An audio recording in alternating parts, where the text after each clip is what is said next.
اللہ اللہ اللہ اللہ۔ چھوڑ دو وہ گناہ جو تم ظاہر میں کرتے ہو یا تم چھپے ہوئے کرتے ہو۔ گناہ کرنے کی 4 وجوہات ہوتی ہیں۔ اللہ رب العزت نے ان 4 وجوہات کا تذکرہ قرآن پاک میں کر کے اس کا جواب بھی دے دیا۔ سب سے پہلی وجہ گناہ کرنے کی یہ ہوتی ہے کہ بندہ سمجھتا ہے کہ مجھے دیکھنے والا کوئی نہیں۔ سب سے پہلی وجہ مجھے دیکھنے والا کوئی نہیں۔ اور اگر اس یہ پتا ہو نا کہ چھوٹا بچہ بھی دیکھ رہا ہے تو گناہوں سے بچے گا۔ تو جب یہ احساس دل میں ہو کہ مجھے دیکھنے والا کوئی نہیں تو یہ گناہ کرنے کی پہلی وجہ۔ اللہ تعالیٰ نے قرآن پاک میں اس کا بھی جواب دے دیا۔ فرمایا ان ربک لبالمرصاد، تیرا رب تیری گھات میں لگا ہوا ہے۔ اب یہ مرصاد کسے کہتے ہیں؟ مفسرین نے لکھا کہ جب کوئی شکاری اپنے شکار پر نشانہ باندھنا چاہے تو بڑی توجہ کے ساتھ اس کو دیکھتا ہے، حتیٰ کہ اپنے سانس کو بھی تھوڑی دیر کے لیے بند کر لیتا ہے، پلک بھی نہیں چھپکتا۔ اس کیفیت کو مرصاد کہتے ہیں۔ گویا اللہ رب العزت ہمیں اتنے غور سے دیکھ رہے ہیں جیسے دنیا میں کوئی شکاری اپنے شکار کو غور اور توجہ کے ساتھ دیکھ رہا ہوتا ہے۔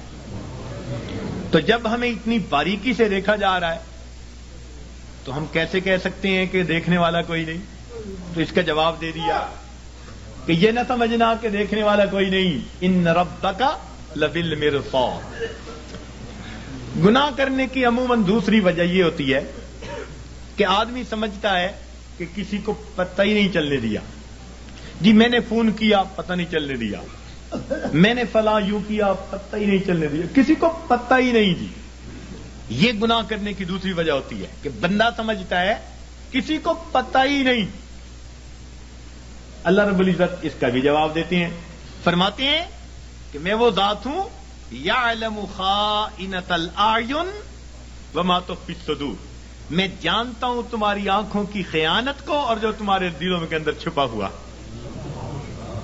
تو جواب دے دیا کہ یہ مت زوم میں رہنا کہ ہمیں کوئی نہیں، کسی کو پتہ ہی نہیں چلنے دیا۔ وہ جانتا ہے تمہاری آنکھوں کی خیانت کو اور جو تمہارے دلوں میں چھپا ہوا ہے۔ تو اس کا بھی جواب دے دیا۔ گناہ کرنے کی عام طور پر تیسری وجہ یہ ہوتی ہے کہ بندہ سمجھتا ہے کہ میرے پاس کوئی نہیں تھا، میں اکیلا تھا، جس کا تھا ڈر وہ نہیں ہے گھر، اب جو چاہے کر، مقولہ بنا ہوا ہے۔ تو جب بندہ محسوس کرتا ہے نا جی میرے پاس کوئی نہیں تھا، تو یہ گناہ کرنے کی تیسری وجہ ہوتی ہے۔ اللہ تعالیٰ نے اس کا بھی جواب دے دیا، فرمایا تم 3 ہوتے ہو تو چوتھا اللہ ہوتا ہے، 4 ہوتے ہو تو 5واں اللہ ہوتا ہے۔ وَهُوَ مَعَكُمْ أَيْنَمَا كُنْتُمْ، وہ تمہارے ساتھ ہوتا ہے تم جہاں کہیں بھی ہوتے ہو۔ تو اس لیے اس کا بھی جواب دے دیا کہ یہ نہ سوچنا کہ پاس کوئی نہیں ہمارے۔ گناہ کرنے کی چوتھی وجہ، انسان ڈھیٹ بن جائے، بے حیا ہو جائے۔ بچہ بڑا ہو جائے نا، بے حیا بن جائے تو باپ کو کہتے اچھا نہیں میں کرتا، کیا کریں گے؟ یا پڑوسی کو کہتے اچھا نہیں میں یوں کرتا، تم کیا کر لو گے؟ یعنی جب یہ ذہن میں ہوتا ہے کہ کوئی میرا کچھ نہیں بگاڑ سکتا تو بندہ کہتا ہے تم کیا کر لو گے؟ اچھا میں کرتا ہوں، تم کیا کر لو گے؟ یہ گناہ کرنے کی چوتھی وجہ ہوتی ہے۔ اللہ تعالیٰ اس کا بھی جواب دیتے ہیں اور فرماتے ہیں کہ بندے یہ مت سمجھنا کہ اللہ تعالیٰ کیا کر لیں گے، ان اخذہ علیم شدید، اس کی جو پکڑ ہے وہ دردناک بھی ہے اور سخت بھی ہے۔ وَيُوثِقُ وَثَاقَهُ أَحَدٌ، ایسے باندھتا ہے کہ ایسا دنیا میں کوئی باندھ نہیں سکتا۔ ایک جگہ فرمایا انی اعذبہ عذابا لا اعذبہ احدا من العالمین، میں ایسا جو ہے عذاب دوں گا کہ جہانوں میں ایسا عذاب کوئی دوسرا دے نہیں سکتا۔ اور جب قومیں نافرمانی کرتی ہیں فرمایا فصب علیہم ربک صوت عذاب، اس کا کوڑا آتا ہے عذاب کا۔ تو فرمایا یہ مت سوچنا کہ کوئی کیا کر لے گا، حیثیت ہی کیا؟ تو چاروں وجوہات کا جواب دے دیا تاکہ بندے گناہوں کو چھوڑ کر نیکی کی زندگی کو اختیار کریں.